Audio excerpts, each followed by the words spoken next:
Welcome to another edition of Wheaton Remembers. There are four gentlemen here tonight. They lived in Wheaton for a total of 298 years. And they are Richard Duncan. Very happy to be here. Thank you for inviting me. Joseph Knippen. Thanks for having us, Harry. And Les Gaskins. Glad to be here. And I, Harold Westwood. Joe, you being here the longest, I'd like you to start off. Well, I've been in Wheaton for 74 years, born and raised here.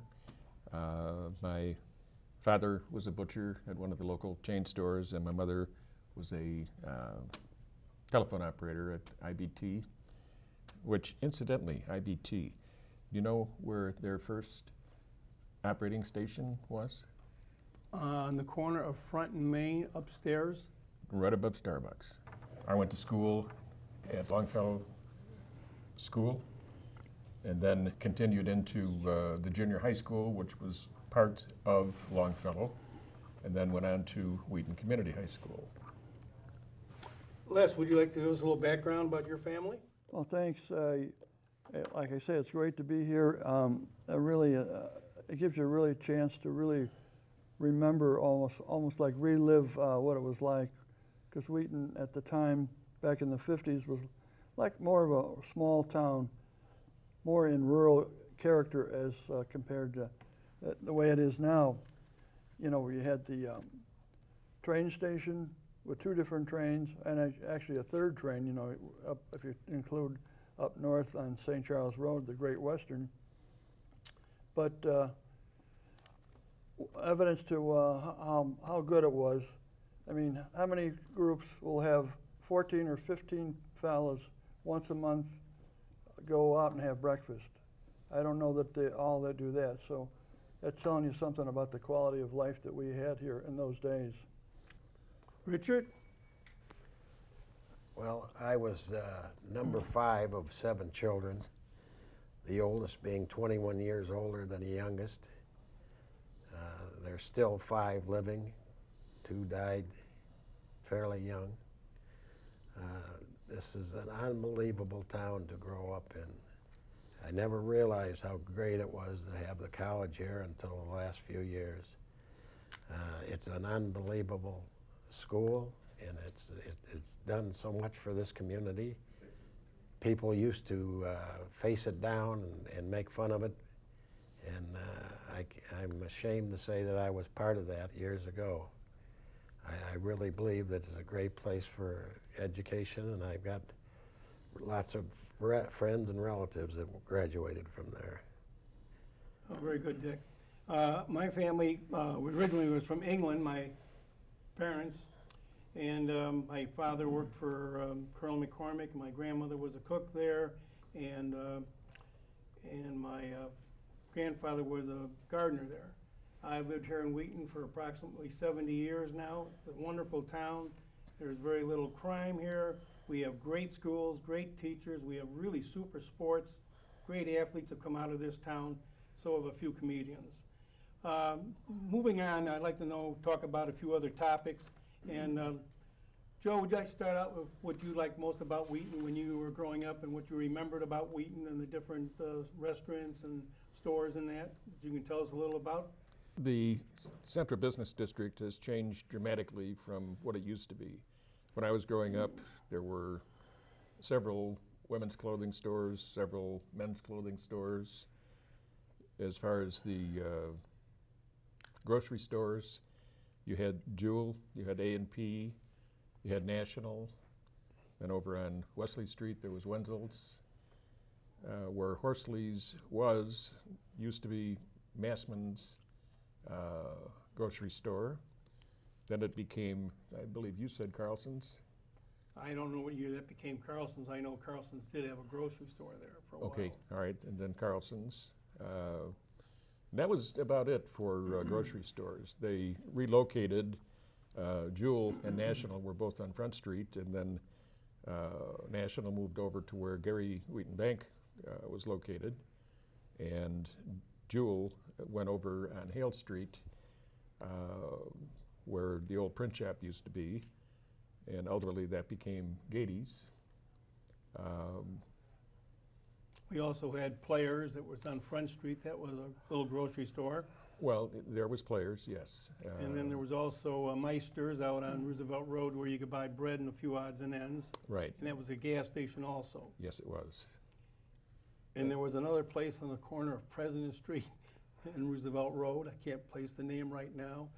That- The gas station? Yeah. Banana Joe's. Okay. That was another place that we And used Frederick's. to. And Frederick's. Frederick's, yes. Would you like to add something to this, Dick? No, well, Frederick's was at the corner of President, Yep. College Avenue. Right. Okay. And some of the gas stations here in town, we had like 80 Hours, Pure Oil. We had Ted and Len's, and some of those stations which are since gone. Eddie Roosh had a couple stations here. DX and then Shell. And we had Lesh Brothers. There was a Sinclair station, and there used to be a Citgo station. All the stations now have kind of left downtown Wheaton. We don't have any gas stations in downtown. There is one on Main Street in Illinois. Okay. yet. And the different car dealerships we had, a lot of them have disappeared. So the Mercury dealer was over on Main Street, and you want to add some more? Well, you had Wheaton Ford right there on Front Street. Then just Suburban Buick. Suburban Buick was on the south side Eddie of the Roosh street. Pontiac was on Front Street. Yeah. Holstein's had the Nash Rambler dealership. Chrysler dealership too, there on Front Street. Yes. Yes. And most of these have all left town now. They're either out on Roosevelt Road or they're out of business. Yeah. Dick, can you go back to when you started working for Eddie Rush and tell us some of the stories about Eddie Rush? I know there's a lot because he lived to be 104. Well, he was a hard-working man to own the business. He never did any of the selling or anything. He always worked as a mechanic in the back. People could not believe or remember a man when they'd go in there. All he did was work with the pliers and a hammer, and he was quite a man. I worked for him 13 years the first time and about 2 or 3 years the second time. And he always treated me and everybody fairly, and that's why they liked doing business with him. He was very fair, and with no exception, he was on top of being that. I was invited to his 104th birthday party, and I forgot to go, and he died at 104 in 1 week. Yeah, Yes, what you said, people told me the same thing. They couldn't believe he owned the whole business there. Yeah. He was in the working overalls and just took care of the things in the back of the shop there, Yeah. and nobody could believe it. They were amazing man. And then we had Carlson Chevrolet. They were in business in town for quite a while, and they finally moved out onto Roosevelt Road. Chevrolet and Oldsmobile. Yes. And the Mercury dealer, I don't know whatever happened to them. The Belly Ford up. dealership went out onto Roosevelt Road. That It's became also Becky Webb. moved to Downers Grove now. Now it's moved to Downers Grove. Yeah. But we've had a lot of car dealerships in Wheaton, and now, as everything else, they've changed. They've moved out to where the high traffic is. So, would you have anything you'd like to say about the automobiles? Well, not too much other than sometimes some people own some special interest cars in town here that were always fun to see. And of course, nowadays, you know, on Friday nights in the summer, they have time for people to show off their old cars, which is kind of fun. And some of the other haunts that we had in Wheaton, the restaurants that we used to attend? There weren't that many. Well, had- Seven Dwarfs was out there. Well, you had Seven Dwarfs, The Willow Snack. Willow Snack, the Tom's Eat Shop on Front Street, Tom's Eat Shop, Wally's Cafe, yeah. Wheaton Wheaton Restaurant. Restaurant. These were different places that we used to hang out at when we were in high school. And the Belushi's. And the Belushi's, Yes. which was up above the, No, well, that was right over, above the bowling alley. which became the Wheaton Youth Center Yes. in 1958 or 59, I think it was. Somewhere in that realm, yes. Yes. And then after that, it was Wheaton Pharmacy, and then became Ron's TV, No, Wrighton Pharmacy was there long before those were. were they? Oh, yeah, that was the original pharmacy. There was Wheaton Pharmacy. Of course, we had Hyatt. What did we have up on Front Street? Hyatt. Hyatt's. Yeah, you also had And Walgreens. Powell's. And we had Powell's, that's And right. you had Walgreens at Main and Front. Right. Well, what's the most things you remember about high school when we were growing up in Wheaton that we did? What was the big thing? Was it Friday night football? Was it the basketball games? I think that the football was probably more popular by far than any of the other sports that we had. The big thing then was back in the going back probably to the 20s, was the Wheaton Glenbard games on Friday night. We played them every year, and that's where, of course, Red Grange came from. But there was a lot of football players that have come out of Wheaton since that have made it into the professional field. But if you want to mention any of the athletes, Bob Zeman was very popular in the 50s. He was on a team that was undefeated for 3 years. And he probably was the best, but there was 3 guys, Zeman, Zuvas, and Hobbs, that were well known all over the state of Illinois because they were really an unbelievable team. There was some of the linemen were unbelievably fast, and usually most teams, the linemen aren't fast, but on that team they had a running guard called Glenn Hour. He was from Warrenville, and he was probably the fastest guy on the team. okay. He was very, very good, and he wasn't very tall, but man, he was good and had a big heart. Going back to the rivalry between Glenbard and Wheaton, that lasted for years until it kind of got out of control there in the end, that we don't play them anymore. We haven't played them anymore, but scores would be, years ago, would be like Wheaton 86, Glenbard 0.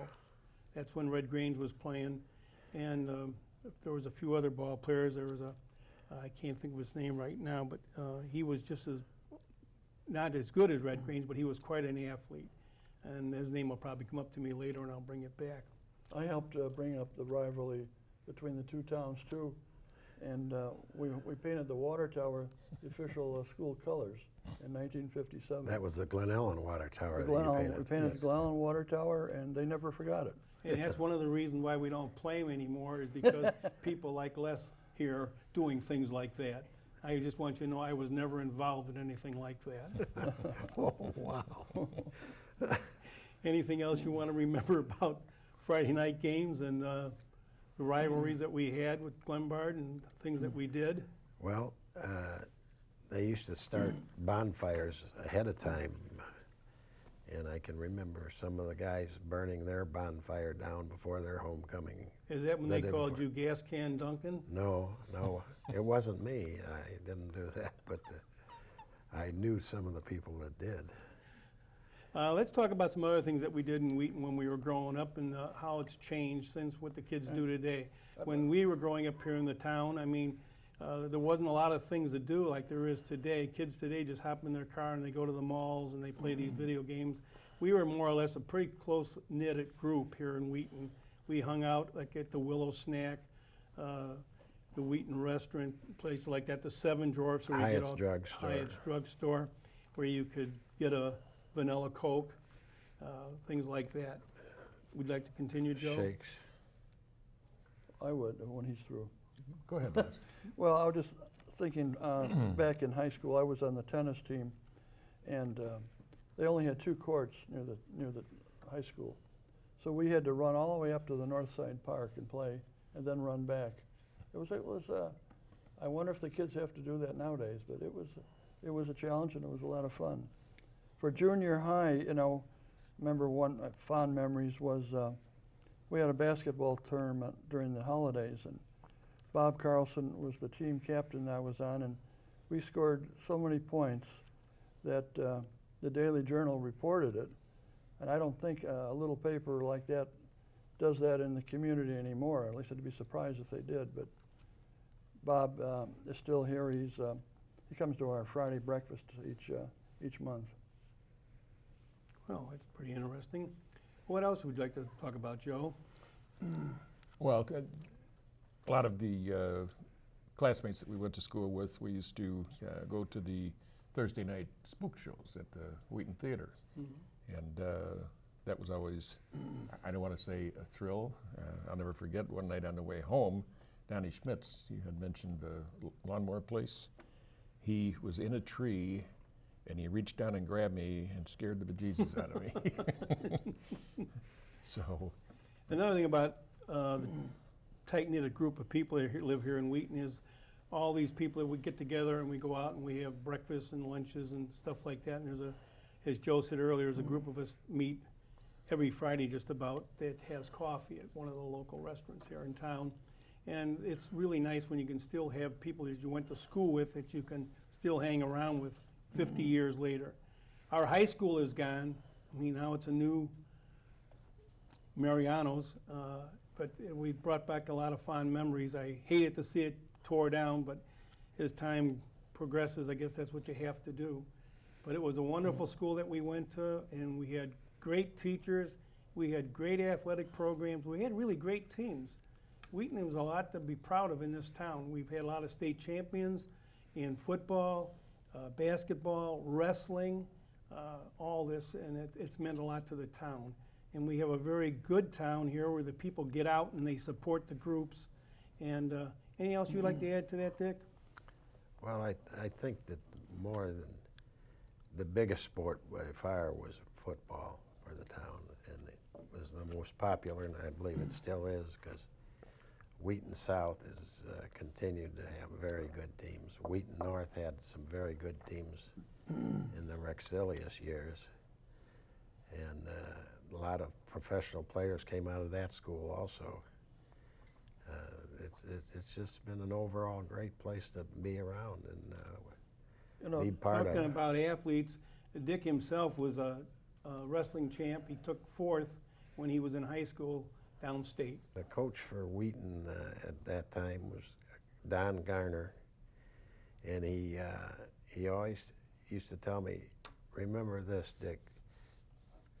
You ever sit down on a bowl of Prestige, it's not too filling." Very And good. when the first year I was out for wrestling, they didn't have a wrestling room at Wheaton, so we had to go over to Wheaton College and wrestle. And the next year I went down state and to wrestle. And when we went into a restaurant, I'd grown up on a farm and I'd never been in a restaurant. So Garner, the coach, said, "I'll order for you." Did you have them all 4 years? Yes, he was there all 4 years. And shortly after that, Dale Pierre and Ed Ewald came to, both of those fellows had wrestled and knew about wrestling, and they did a very good job. Garner did a good job for what he knew. He was very good to me and a great guy. Do you follow up and watch any of the Wheaton teams and wrestling? Yeah, I saw them downstate this year when they were at Champaign. There was 2 from Wheaton North and 2 from Wheaton South down there. They're not quite as strong as some of the other schools around here. Glenbard North is very strong, and Montini and Oak Park River Forest are some of the better schools for wrestling. I think the main emphasis on sports here in Wheaton in the schools has really been football. Seems like we're a football town. If we could go back a little bit too, I just remembrance of the town. When my family moved here, we moved from Midway Airport. We were on the east side of Aurora Way. There were no other homes whatsoever on the east side. All the land to the east was, well, it was a couple farms. There was Conforti's. They had a farm. They had a granddaughter named Bonnie Gilstrap, who was friends with my sister Kathy Gaskins. And they used to ride horses. And then the Olsons, which my folks bought from, they also had a farm. And believe it or not, at that time, there was a subdivision that had been staked out in the 20s that never got developed, but they had put in some of the grade work, and the sidewalks were in from the 20s. But it wasn't until the 50s and 60s did they actually start building homes there. And also in that area, there was an organization called the Wheaton Gables Improvement Association. They covered Aurora Way, Lyford Lane, Gables, and Sunset. And it was a community organization like they had a welcome wagon and they had other things, social events for people. There was mostly new people that moved in the area. And I have a map with the list of all the properties with all the names of the people that were residents at that time, back in the 50s. I should give it to the Wheaton History Center or something, but I think somebody might enjoy looking at it. How about looking back at the Chicago, Aurora, and Elgin? I mean, which was, a roundhouse was right here in Wheaton, and kids from Warrenville used to have to ride the train to go to school in Wheaton, the high school. Anybody have anything to say about the Aurora and Elgin? I know Les is a train buff, so what do you have to say about? Well, it certainly would have been nice if they had kept it, you know, because it's a walking trail now. And, you know, it went from Wheaton to Aurora and Wheaton to Elgin. And they even had a branch that went from West Chicago to Geneva for a while. And of course it was used by all the commuters going downtown. But, and they had a lot of freight service on that line. Passenger service stopped, I think, in the 57. But the freight service continued on for another year or two.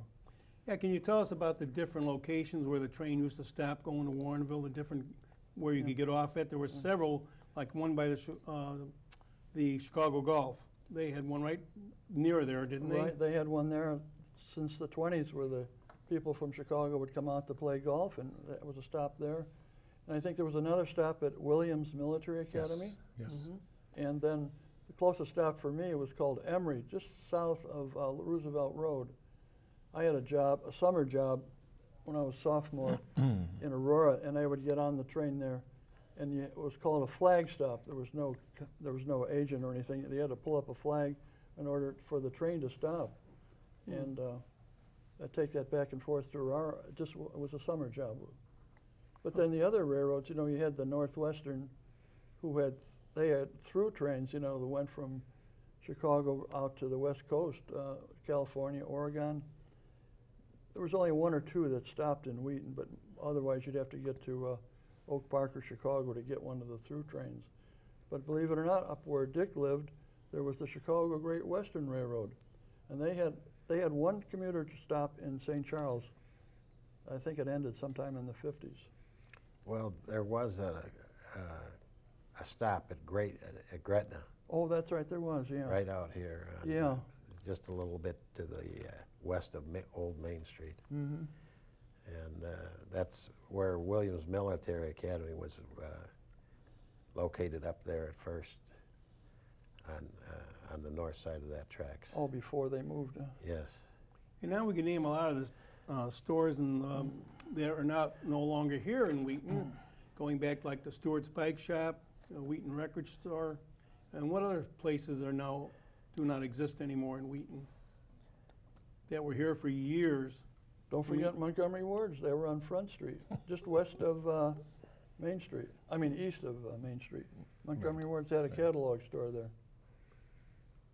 Joe probably knows a little more about history than most of us because Joe worked for the city of Wheaton for 30, how many years, Joe? 40. 40 years. So Joe knows a lot of stuff that we don't know. Would you like to say anything about?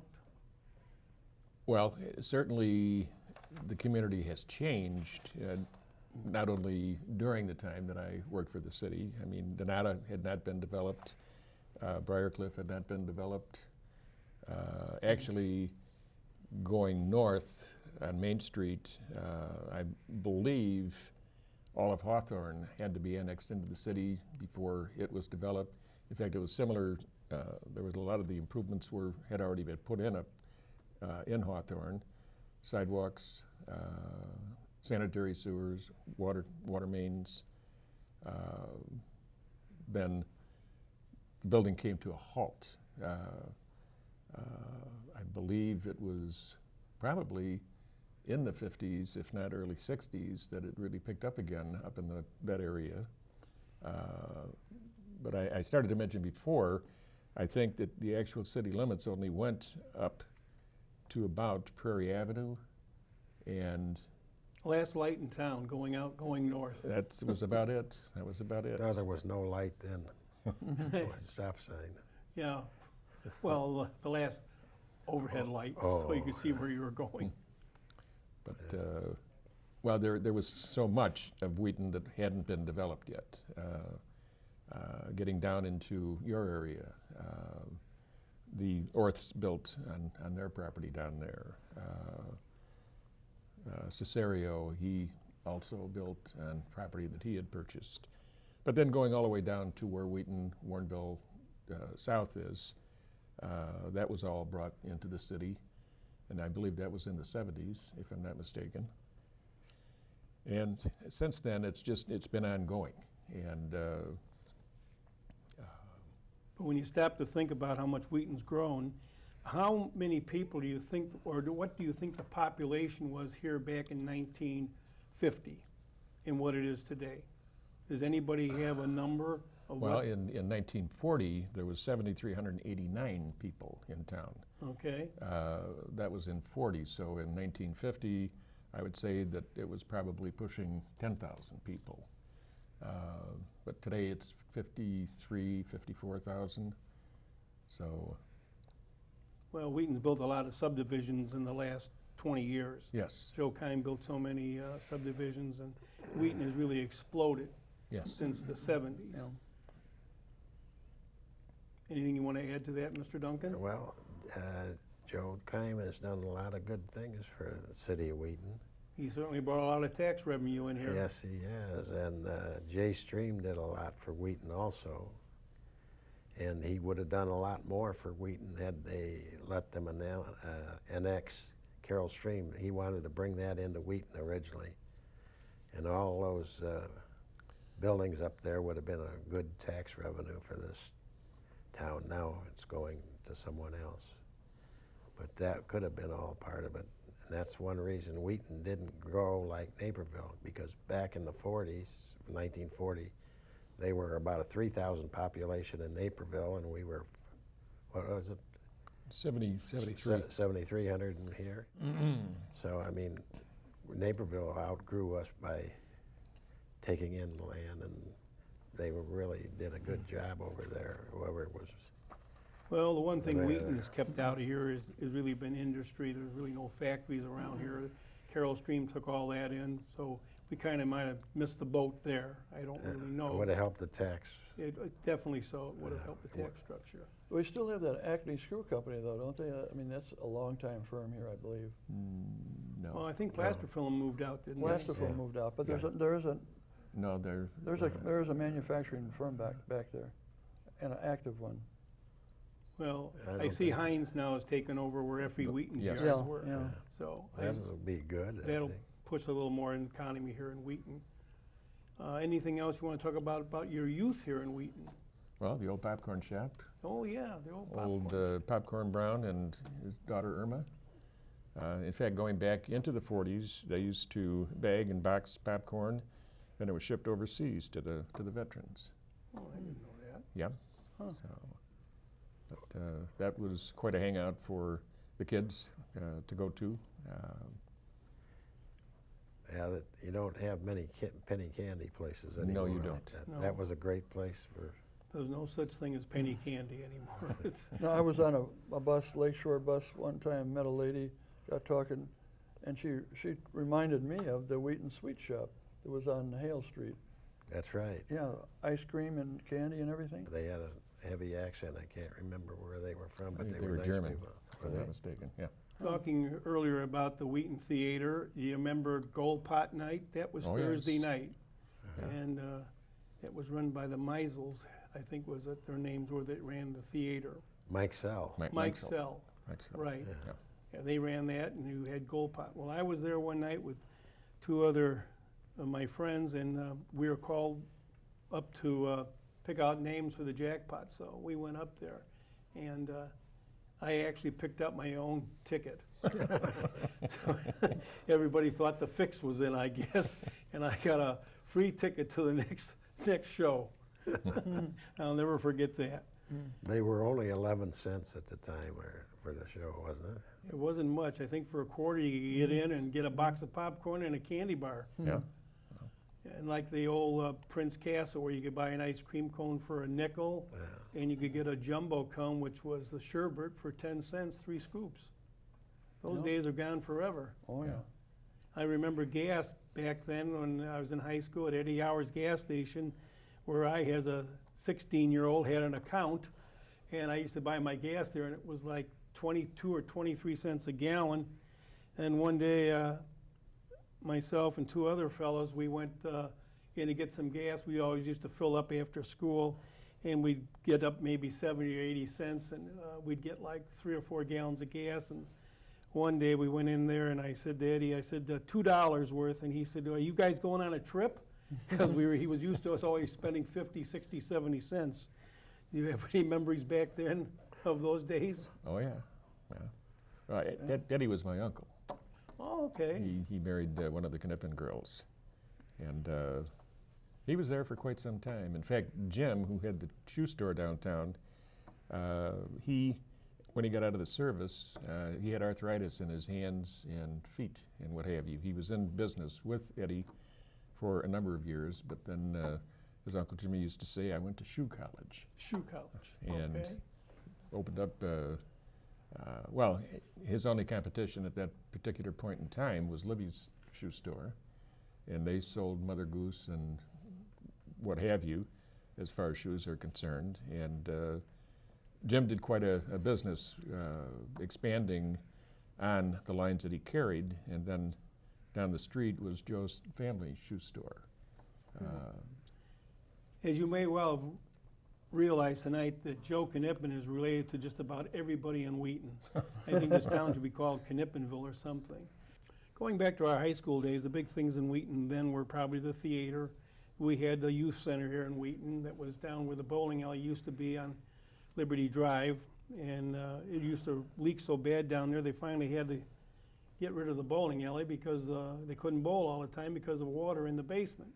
That was one of the hangouts, was the Wheaton Theater and the youth center, and we used to, go to the games at nighttime. That was about all there was to do back in the 50s.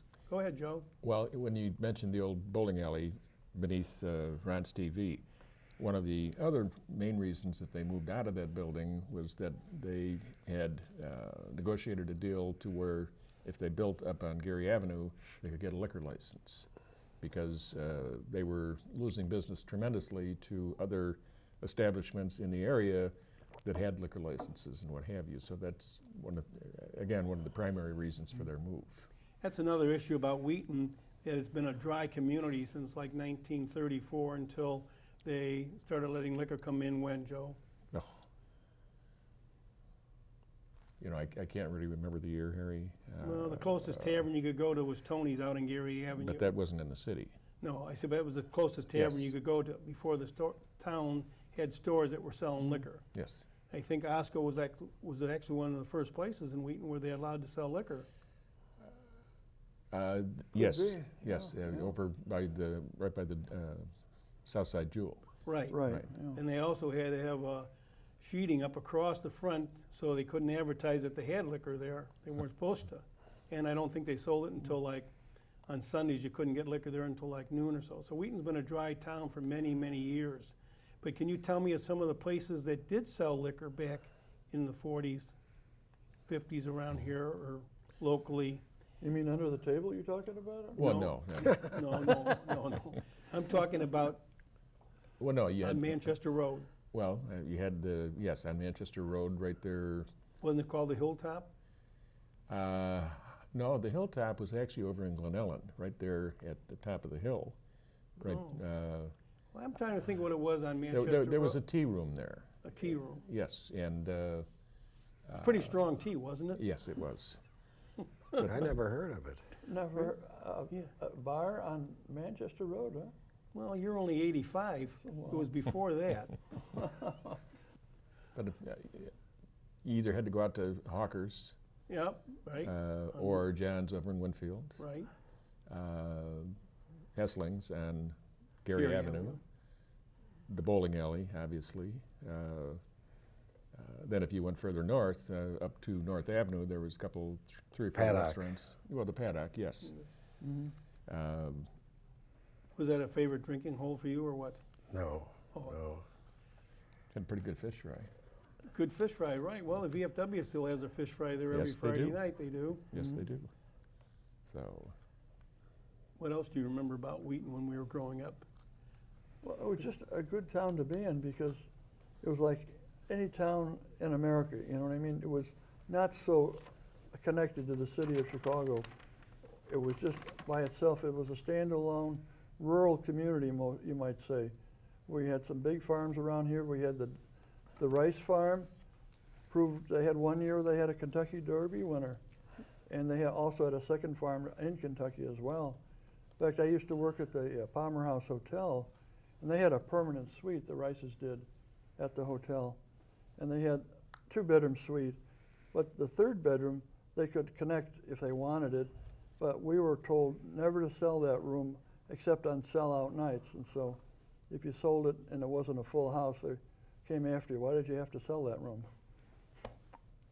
They were saving it for the Rices? Yes, well, mostly for the noise. They didn't want, Oh, they complained about the noise from the neighbor.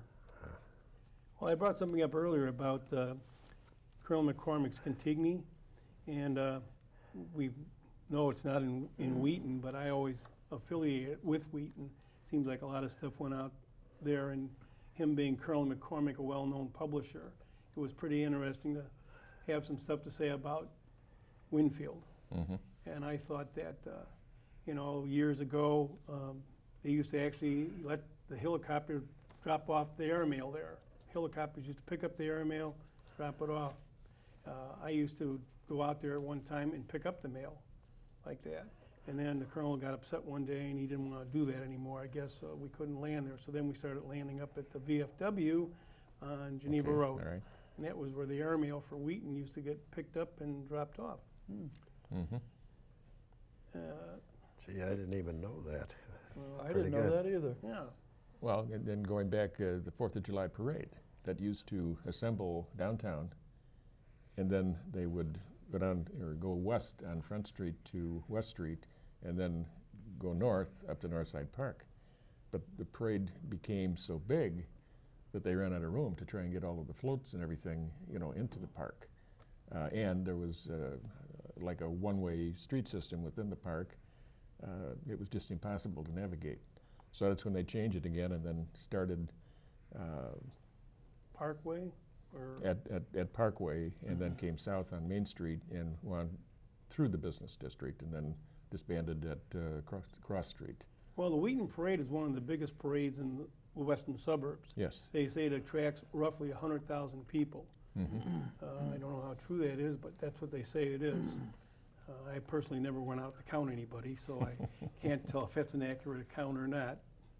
It must be true because all the politicians wanted to march in that parade.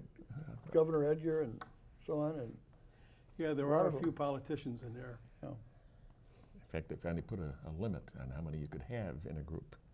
So, Well, there wasn't any room for floats after they put all the politicians in there. well, that's true. What else do you want to talk about? oh, I could. As we're talking about parades, maybe it's a silly thing what I did, but when Governor Edgar marched in the parade, there was a lot of opposition to building a state prison out near Thompson, Illinois, on the Mississippi. And he was in the parade, so I jumped out of the crowd. I went up to him and his wife. I said, "Don't let them build a prison." And he says, "Okay, I won't." And you know, they didn't build it. They built one further away, but they didn't build it in Thompson. It just goes to show you how much influence Lester Gaskins has with these politicians. When you can go up in the parade and walk up to a politician and say, "Don't build that parade, don't build that prison," I mean, that's really something. But Les has done a lot of silly things like that, you know. That's why he's only allowed out on certain days. We were lucky to get him today on Wednesday. It was one of those days when he did the water tower, wasn't it? Yes. If Glen Ellen's looking for the person that painted their water tower, he's sitting right next to me. I already paid the fine. How much was that? How much the show? It was $50, but that's back 1957. Oh, my. Is that when you started taking up artistry? Oh, I took that off. Tilly Batkoff was our teacher in art. She always gives me A's. She was good. After that, she still gave you an A? I don't think you'll see that picture in any art gallery. No. Anybody remember the old Willow Avenue water tower? Yeah, I Yes. remember the Willow. They Yeah. just tore it down recently, didn't they? Well, back, not just recently, but that was my job. I had to honcho it. And I tell you, there was an outfit out of Henderson, Kentucky, who was the low bidder. Security tank and tower, if I'm not mistaken. And originally they sent in what they called the A-team, where they had a crane and people who knew what they were doing as far as taking down a water tower. They had the tower sold to some community up in Michigan, if I'm not mistaken. And at the last moment, that community backed out of the deal. And they pulled everybody off of the job and then sent in what I called the flying Walendas. These guys, all they had were ropes and little, like bosun's chairs.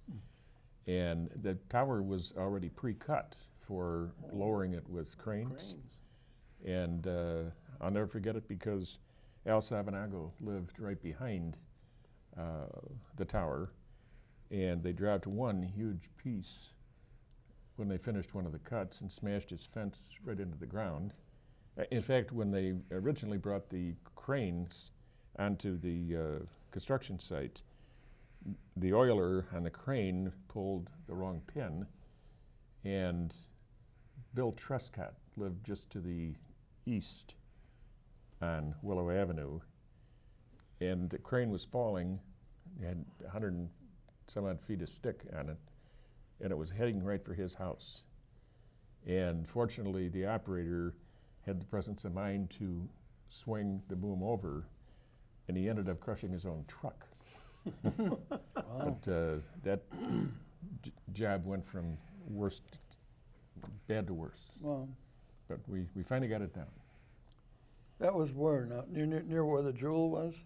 Actually, it would be about a block and a half east of that. The Jewel, It'd be okay. just, well, you had Naperville, Washington, and then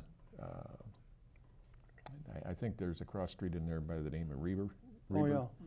And it was the extension of Reber going south. Oh, yeah. Another thing I could discuss is the major fires we've had here in Wheaton. And we've had some pretty good fires here over the years. One of the ones I remember was the Masonic Temple burning. Well, there was that one, F.E. Wheaton, Carlson's Paint and Hardware Store downtown, the Jewel on Willow. F.E. Wheaton's yard burnt like for several days, didn't it? Oh, yes. Yes, it did. And we had some major train. What year was that, do you know? I do not remember. I think it was somewhere in the 60s. I'm not sure. And the Masonic Temple, Yeah. that was a pretty good fire here, too. Mm-hmm. And, of course, Knippen shoe store, didn't that burn at one time? Right next door, I guess it was, wasn't it? He was right next door at that point. I don't think he burned. He flooded out terribly 3 or 4 times. And Well, I'm trying to think what fire there was there, but I thought there was a fire in that store at one time. there could have been. Yeah. There could have been. Well, I remember, like I say, the Masonic Temple, Mhm. and then Carlson Paint Store. Yes. And did Sukup's burn also at one time? Not Sukup's. It burned right up to Sukup's. There were a couple of 2 or 3 different structures in there because my folks, we lived at 117 East Front Street, which is now the bicycle shop. And there was a 2-story frame structure in there. In fact, the lower level was B.R. Ryle, YMCA. Mm-hmm. And remember when that. they moved out of there, that's when they went and they built over in Glen Ellen. And that's when Carlson's took over the building. So, I'd like to talk about maybe the different athletes that did come out of Wheaton. We know we had Bob Zeman when we were in school. Bob Zeman came out of here. Wheaton North sent up a couple quarterbacks. Chuck Long. Chuck Long was a quarterback from Graham. Wheaton. Graham, he came out of here. Well, there was 3 brothers, I think. All 3 of them played, at least 2 of the 3 played professional. And we had another one out of Wheaton Central, or Wheaton Community High School. Was that Talifaro? Didn't he go play for Detroit Mike Lions? Talavaro, yeah. Yes. course, we had Red Grange. We've had a lot of go to major colleges on scholarships. I know Actually, that. I think more professional players came out of Wheaton North than actually came out of Wheaton Central. And that's, you know, it's a lot younger school than Wheaton. What about some of the other famous people from Wheaton, like Hubble, you know, the Hubble telescope? Yeah. I think if you go over to the county building, they have a summary listing of some people that really were real big achievers. Hubble telescope, I'm trying to think, there's somebody that wrote a play, a woman that wrote a book and a play. I forget the name of it now, though. But I don't know. Can you think of any other big names? Of course, Red Grange we already mentioned. And Came out of Wheaton. Yeah. There's got to be several more. I There know is. that. I can't think have you of ever it. seen that flyer that they have at the county building? Oh, and it's a summary of all the famous people from Wheaton. Oh. Yeah, it's quite a piece of Right. literature. I think people ought to know that if they want to go to a museum and see who's famous out of this town, is try the Wheaton Museum on Yeah. Front Street. And of course, there's the Belushis that came out of here, Wheaton, Jim and John. Oh, and yeah. as a matter of fact, they just dedicated a auditorium or a playhouse at the College of DuPage in both that's their right. names. That was just announced, I think, last week. That's right. That's a name to be remembered for Wheaton, yeah. Well, the restaurant that they had, they worked for their mother at the Belushi restaurant there on Liberty Drive, just east of Ron's TV. Ron's TV. Actually, it would have been in the area right now where Stewart's Bike Shop is. Which is now the driver's license facility. Yes, yes.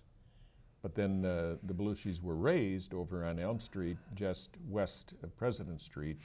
They had a small bungalow, and just within the past several years, whoever purchased it, they've put an entire second story onto the bungalow.